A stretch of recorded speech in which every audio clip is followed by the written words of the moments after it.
Dar viena naujiena, kad Donaldas Trumpas nešneka, o veikia. Jau čia prieš 4 dienas video reportažas, kad Čikagos vienas priemiestis pasidarė vaiduoklių miestu po to, kai buvo iškrapštyti žmonės be dokumentų, nelegalūs imigrantai.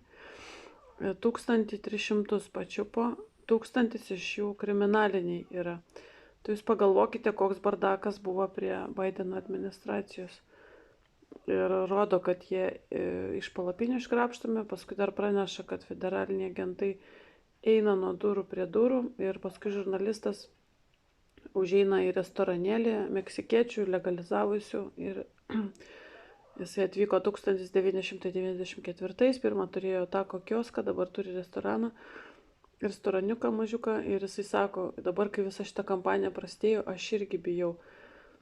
Ir yra pasiusta kariuomenė, paskui dar padidinta karių, ten 1000 dar karių išsiusta prie sienos, kad fiziškai neleisti jų ateiti visų.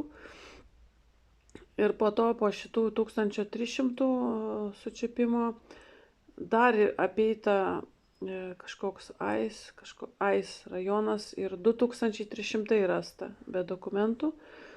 Jie irgi sulaikyti, rodo, kaip deda grandinės, konvojuoja ir išveža. Deportuoti jie yra visi. Tai atsimenate tą vyskupę, kur prisišnekėjo, tai jinai sakė, kad turėkite gailestingumą, turėjo omeny ir emigrantam, nes krikščionybė moko pabėgėliam būti mielaširdingais, bet jūs pasižiūrėkite, koksai didžiulis procentas kriminalinių nusikaltėlių. Tai kodėl Amerika turi juos laikyti ir ypač, kad jie gatvėse gyvena, tai jiegi dėl kažko tai nuteisti, kriminals. Ten yragi imigracijos taisyklės, dėl kurių turi princas Haris netgi problemų ir Trumpas irgi to užsiims. Nes Trumpas dar nebuvo prezidentas, bet jisai atkreipė dėmesį, kad Haris atsiminimų knygui parašė, kad vartojo žolę.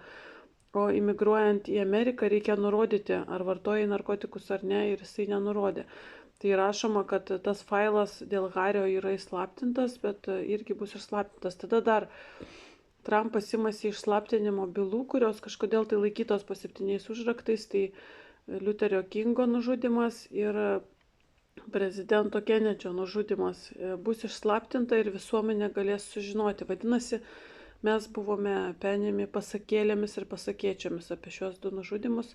Ir komentaruose radau nuomonę, kad Trumpas taip rūpinasi, nes į jį patį pasikėsinta lygiai tokiu pačiu paslaptingu būdu.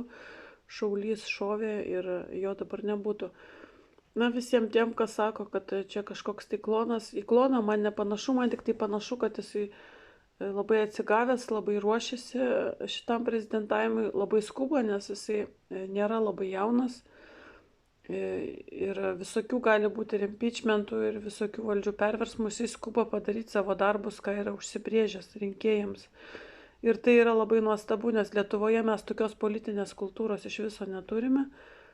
Ką pažada atėję prisiekę, nebeatsimena iš viso, ką pasakojo kampanijos metu, o Gitano Nausėdos pasirodys knygą parašęs Gerovės valstybė, Facebook'e kaip memas plinta, kur Gitanas pavaizduotas su 2 špygomis ir už jo nugaros tos knygos viršelis.